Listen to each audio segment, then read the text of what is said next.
एक सबसे पहले बात दरभंगा ब्लास्ट की, जिसकी साजिश सिर्फ 296 रुपए में रच दी गई थी। न्यूज 18 के हाथ जो बुकिंग रसीद लगी है उस पर भेजने वाले का नाम सूफियान है और रिसीव करने वाले का नाम भी सूफियान है।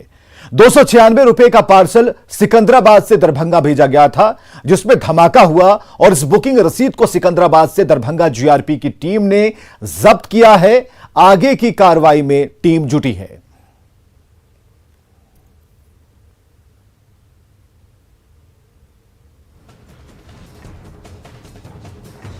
तो दरभंगा जीआरपी ने जब्त की है वो रसीद जो इस वक्त आप हम स्क्रीन पर दिखा रहे थे, और वो उस जगह की तस्वीरें भी दिखा रहे हैं जहां पर ब्लास्ट हुआ था। और तब जिस तरह से घटनाक्रम तब से लेकर अब तक बदलते जा रहे हैं, इन सब की एक एक डिटेल्स हम आपको बता रहे हैं। तो दरभंगा ब्लास्ट के बड़े अपडेट्स को भी जरा जान लीजिए। एनआईए की टीम दरभंगा पहुंच चुकी है, ये एक बड़ा अपडेट हम आपको बता रहे हैं कि दरभंगा पहुंच चुकी है एनआईए की टीम।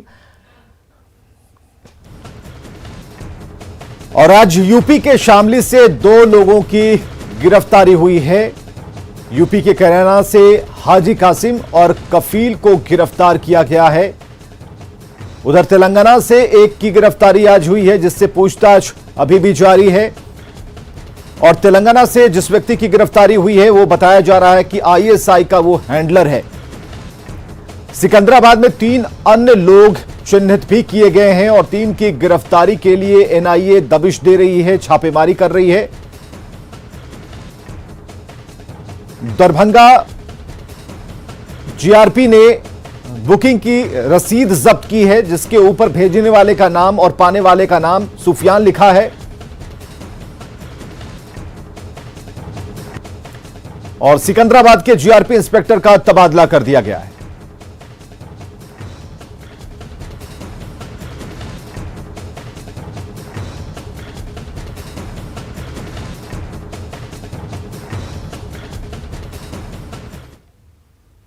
तो आय से अधिक संपत्ति मामले में निगरानी की कार्रवाई की जद में आए मुजफ्फरपुर के डीटीओ रजनीश लाल के खिलाफ जांच तेज हो गई है। निगरानी अन्वेषण ब्यूरो की टीम आज उन बैंकों में पहुंची जहां से संबंधित पासबुक रजनीश लाल के आवास पर पाए गए थे। निगरानी ऐसे सभी अकाउंट को सीज करेगी। वहीं आवास से मिले जमीन के कागजातों को भी निगरानी अन्वेषण ब्यूरो की टीम खंगालने में जुटी है। निगरानी अन्वेषण ब्यूरो कार्यालय से इस पूरे मामले की जानकारी दे रहे हैं संजय कुमार।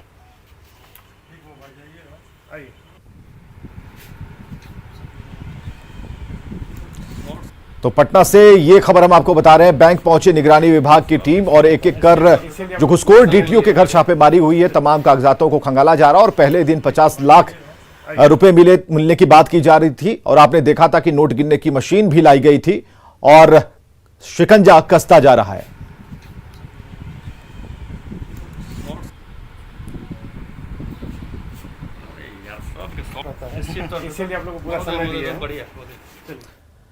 और खबर है सीवान से, जहां मैरवा पुलिस ने इंग्लिशपुर गांव में छापेमारी की है। शराब भट्टी को ध्वस्त कर दिया। मौके से पुलिस ने देसी शराब बनाने वाली सामग्री और गैस सिलेंडर को जब्त कर लिया है। पुलिस टीम को देख शराब तस्कर मौके से फरार हो गए। मैरवा पुलिस आरोपियों की तलाश में जुट गई है।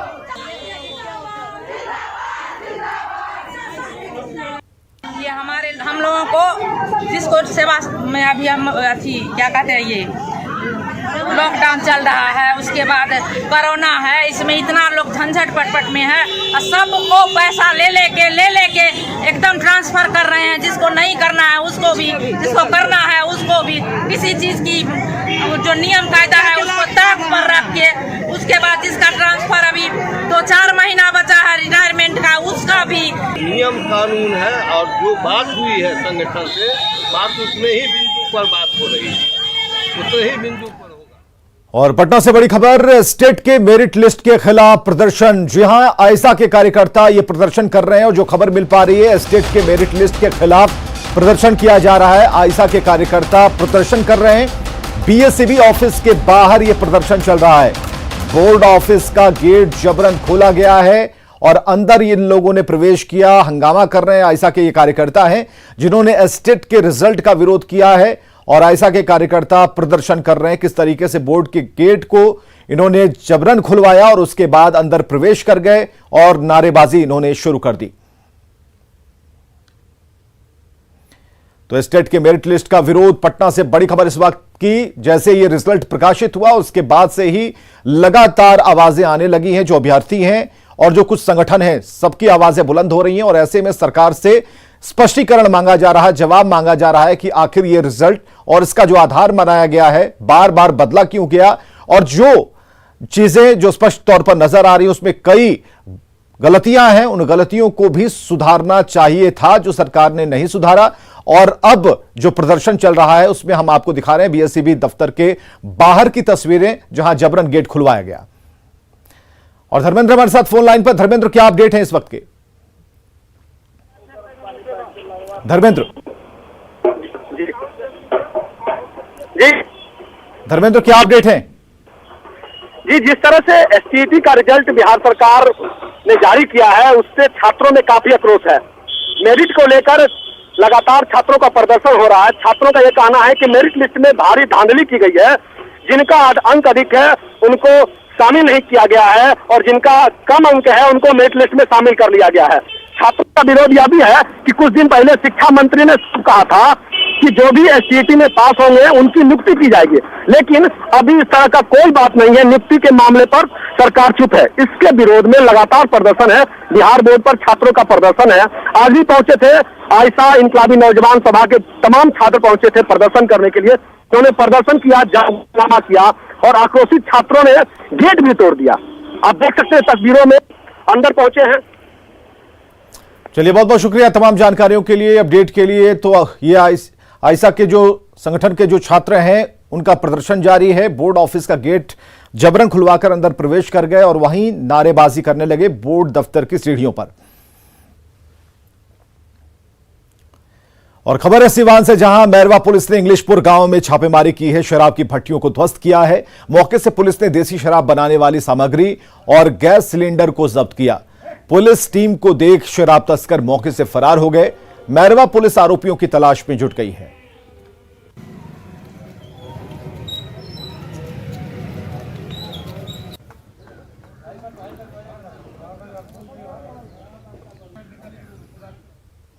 इधर मधुबनी के रहीका थाना इलाके में स्थित मिथिला उद्योग भवन परिसर से भारी मात्रा में अंग्रेजी शराब बरामद की गई है।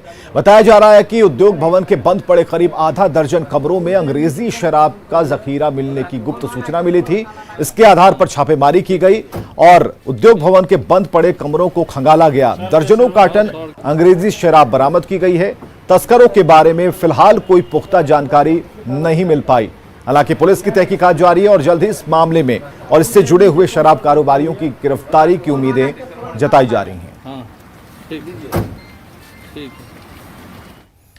सिवान में मैरवा थाना पुलिस पर गंभीर आरोप लगे हैं। पुलिस पर जब्त ट्रैक्टर के पार्ट्स चोरी करने का आरोप लगा। नौतन थाना इलाके के पचलखी गांव निवासी अरविंद कुमार केशव के मुताबिक बालू लदे ट्रैक्टर को खनन विभाग ने जब्त कर थाने को सुपुर्द कर दिया। उसके बाद कोर्ट में 35,500 रुपए का जुर्माना भरकर रिलीज ऑर्डर लेकर जब ट्रैक्टर लेने पहुंचे तो उनके होश उड़ गए। उनके मुताबिक उनकी गाड़ी के ज्यादातर महंगे पार्ट्स गायब थे। उन्होंने पुलिस को इसकी जानकारी दी, लेकिन पुलिस अधिकारी उनकी बातों को अनसुना कर दिया। पीड़ित ने कहा कि अगर उन्हें इंसाफ नहीं मिलता तो वे कोर्ट का दरवाजा खटखटाएंगे।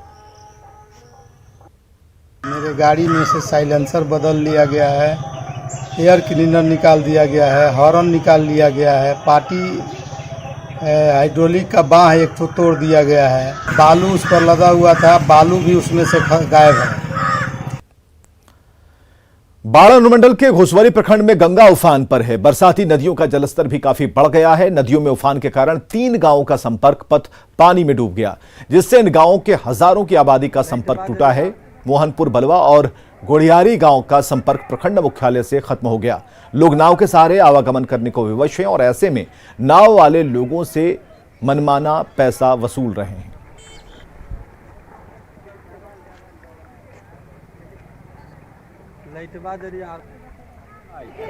बाढ़ के पानी से प्रभावित हो गया है, जिसमें कि हम लगातार प्रखंड के अंचलाधिकारी महोदय से संपर्क पर हैं और हमने कह रहे हैं यहाँ नाव की व्यवस्था कराया जाए। जहाँ से प्रभावित जिस गांव के लोग परेशान हो रहे हैं वहाँ पर लोगों को नाव जो है व्यवस्था कराएं।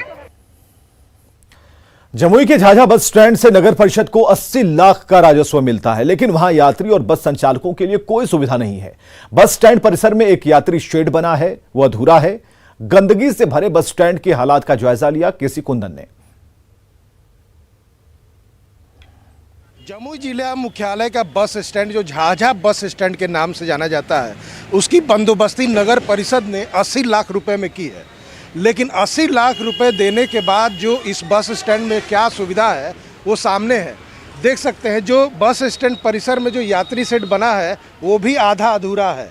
किसी तरह से यहाँ पर यात्री बैठे हैं, ऊपर देखा जाए तो शेड नहीं है, यह यात्री शेड है। और यात्री शेड में देख सकते हैं कि गंदगी का अंबार है। गंदगी इस तरह से कि यहाँ पर यात्री खड़ा होना पसंद नहीं कर सकते हैं, बैठना तो दूर। यात्री शेड का जो टॉयलेट है, शौचालय है, उसकी अगर स्थिति देखा जाए तो इसमें कोई पैर रखना पसंद नहीं करेगा। ऐसे में अंदाज़ा लगाया जा सकता है कि यहाँ पर किस तरह से सुविधा मिल रही है, जबकि नगर परिषद इसकी बंदोबस्ती, इस बस स्टैंड की बंदोबस्ती 80 लाख की है। अच्छा, क्या सुविधा मिल रही है? कोई सुविधा नहीं मिल रही है यहाँ पे। देख लीजिए, आप तो सारा चीज़ देख रहे हैं, कोई सुविधा नहीं है। वही सफा सुफैया नहीं रहता है, पूरा गंदगी रहता है। और कौन सी बाहर बैठने का यात्री की कोई व्यवस्था है कि नहीं? व्यवस्था तो वही साफ सुथरा नहीं रहता है, दिक्कतें है। सुविधा तो सर नदारत है, जो सुविधाएं मिलना चाहिए पब्लिक को वो नहीं है। और टॉयलेट वगैरह का स्थिति तो जो है माने पशुवत है।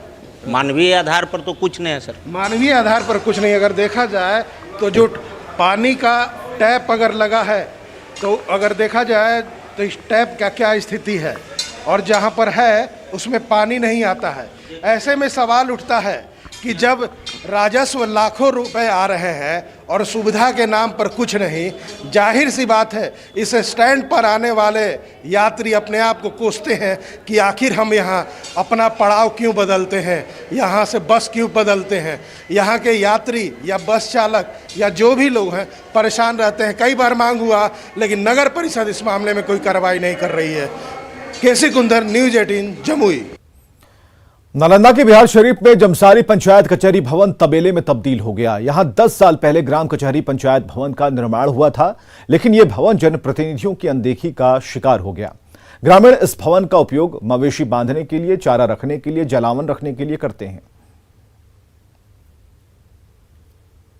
गंगा जी अबे करे, दिक्कत किसे ने? भवन में कुछ बनल, भवन में बनल दूध के ना, तब केकर नहीं खुलले की होले।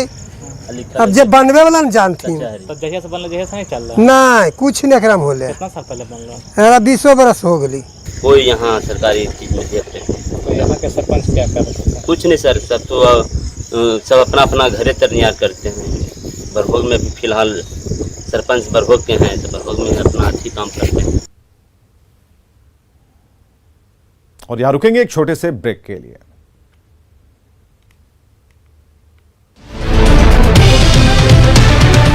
पुल बना दिया गया और बस्ती के लोगों को भुला दिया गया। 2019 से बरियापुर प्रखंड के मुरला गांव में पुल बना पड़ा है, लेकिन परेशानी वही है जैसे बरसात में गांव टापू ही बना रहता है। बाढ़ के वक्त बीमार को अस्पताल ले जा नहीं सकते। सरकारी पैसों की बंदरबाट कैसे होती है, इसका जीता जागता उदाहरण हम इस रिपोर्ट के जरिए आपको दिखा रहे हैं। विकास के नाम पर लूट, 43 लाख रुपए की बंदरबाट, मुंह चिढ़ाती योजना। विकास के नाम पर पैसों की कैसे लूट होती है देखना है तो मुंगेर के बरियारपुर प्रखंड के मुरला मुसहरी से बेहतर कोई और जगह नहीं मिलेगी। सरकारी पैसों की किस कदर बंदरबाट यहां हुई है, इसकी बयानगी पेश कर रहा है ये पुल। साल 2019 में 43 लाख की लागत से इस पुल का निर्माण कराया गया था, ताकि महादलित बस्ती में रहने वाले 65 घर के लोगों को पानी की परेशानी ना झेलनी पड़े। लेकिन 2 साल बाद भी परेशानी जस की तस है, क्योंकि पुल का मुंह गांव की तरफ नहीं बल्कि खेतों की तरफ खुलता है। पुल जैसे स्टॉपेज जैसे ठेकेदार करी हमरा सब मूर्ख टोला से मूर्ख कोई नहीं ब्लॉक और मुंगेर खड़गपुर कहीं नहीं जावा पारे छे, नहीं जानकारी छी हमें सब जे उर्दू इंग्लिश पढ़ाएगा वो काम करेगा, यहाँ से चलेगा। तो पुल के कोई फायदा मिल रहे? पुल के कोई फायदा नहीं है, पुल उल्टा के पुलटा बना दिल के। अच्छा, कोई फायदा नहीं है पुल से। ठीक है, गाँव जाने में पानी में हेल के जाना पड़ता है। खाली पुल बना के ऐसे कर दिया? हाँ, बस पुल बना के छोड़ दिया है, इसके बाद इधर कोई रास्ते नहीं है गाँव जाने के। गांव तक जाने के लिए पुल के कई अप्रोच पथ भी नहीं बनाया गया है। ग्रामीण बरसात के दिनों में छाती तक पानी हेलने को मजबूर होते हैं। मुरला मुसहरी गांव से सटे बरसाती नदी की वजह से बरसात के दिनों में ये गांव टापू में तब्दील हो जाता है। बीमार अस्पताल तक नहीं पहुंच पाते। बीमारी हो जाता है तो नहीं जा पाते हैं, हेल करके जाता है पानी में कैसे करके। ये तो पुल तो बना हुआ है, कोई फायदा नहीं है इसको बनाने से कम सटा देता तो फायदा रहता। तो कहाँ पे कैसे बन गया पुल? आया ठेकेदार खगड़िया के था, यहीं तक बना लिया, अपने बना के चल। रोड बनेबे न करके पानी में हेल के जेबे कर तो फायदा की होले पुल बनेला। 2019 में तत्कालीन आरजेडी विधायक विजय कुमार विजय ने लूट के इस पुल का उद्घाटन किया था और तभी ग्रामीणों ने शिकायत की थी, लेकिन कोई कार्रवाई नहीं हुई। हालांकि अब बीजेपी विधायक प्रणव कुमार ने मामले पर संज्ञान लिया है। जो भी काम किया है उसमें हमको अनियमितता दिखाई पड़ता है और जो ग्रामीण कार्य विभाग से हुआ है वो कहीं से वो लोगों के सड़क सुविधा के लिए नहीं बनाए गए, वो ठेकेदार के सुविधाओं के लिए बना था। बरसाती नदी से बाढ़ के दिनों में मुरला मुसहरी गांव टापू ना बने, इसके लिए पुल का निर्माण हुआ था, लेकिन ये निर्माण कैसा है जिससे परेशानी ही दूर नहीं हो रही। न्यूज़ 18 के लिए अरुण शर्मा की रिपोर्ट। गुमला के चैनपुर से रोजगार की तलाश में 30 प्रवासी मजदूर पश्चिम बंगाल के बड़े सार के एक ईंट भट्टे गए थे। लॉकडाउन के कारण यात्री बसों का परिचालन नहीं होने से मजदूर वहां फंस गए, जिसके बाद मजदूर अपनी कमाई की एक मोटी रकम करीब 26,000 रुपए में बस के किराए में खर्च किए और घर वापस लौट आए। 20,000 लिया था, तो अभी लॉकडाउन में आप लोग कितना कमाए, कैसे घर खर्चा चलेगा? हम लोग सबका निकला था 30,000, किसी का 40,000, 50,000 पर। सरदार मतलब अच्छा हिसाब हम लोगों ने दिया, कंपनी का कोई दोष नहीं है उसका। गरीब आदमी कमाने खाने वाला है, घर से जन काम किए, अब सरदार तो ये मजबूर है। कहाँ से लेबर लेके आए हो? बंगाल में कौन सी जगह से? बारासात से। कितना किराया लिया इसका? 26,000। पेरिस में तीरंदाजी विश्व कप जारी है। इसमें स्टार तीरंदाज दीपिका कुमारी और तनु दास की जोड़ी बेहतर प्रदर्शन कर रही है और टूर्नामेंट के फाइनल में जगह बनाकर भारत के लिए एक पदक पक्का कर लिया है। तनु दास और दीपिका कुमारी की स्टार तीरंदाजी जोड़ी ने स्पेन को 5-3 से हराकर विश्व कप चरण 3 की मिश्रित पेयर्स स्पर्धा के फाइनल में जगह बनाई है। आगामी टोक्यो ओलंपिक की तीरंदाजी प्रतियोगिता में भारत को पदक की सबसे मजबूत उम्मीद अतनु और दीपिका से है और इन प्रतियोगिता में दोनों ने एक साथ पहली बार फाइनल में जगह बनाई है। उनका सामना रविवार को नीदरलैंड की जोड़ी से होगा और इसी के साथ दुनिया की तीसरे नंबर की खिलाड़ी दीपिका की नजरें एक और पदक पर हैं। दीपिका ने इस साल लगातार दूसरी बार व्यक्तिगत स्पर्धा के सेमीफाइनल में जगह बनाई है।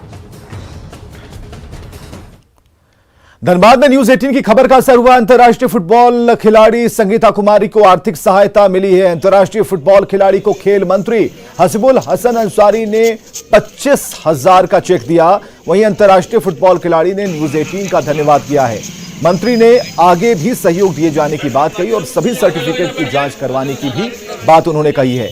हसीबुल हसन अंसारी ने कहा कि सरकार की मंशा है और ये स्पष्ट है कि सभी खिलाड़ियों को मदद पहुंचाई जा सके।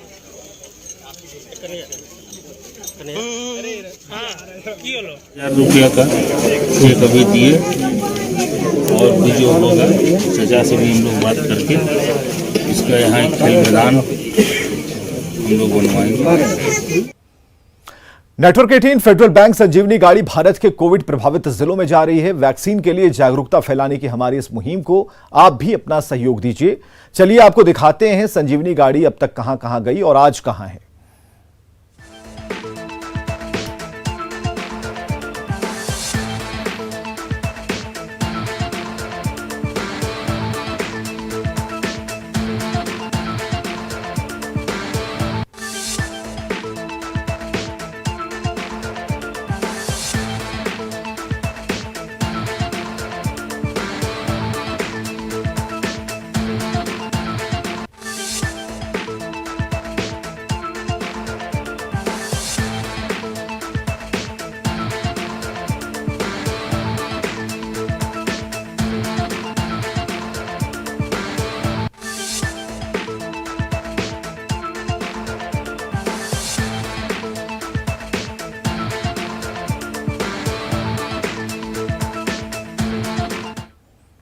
और खबरें लगातार जारी हैं, आप बने रहें हमारे साथ।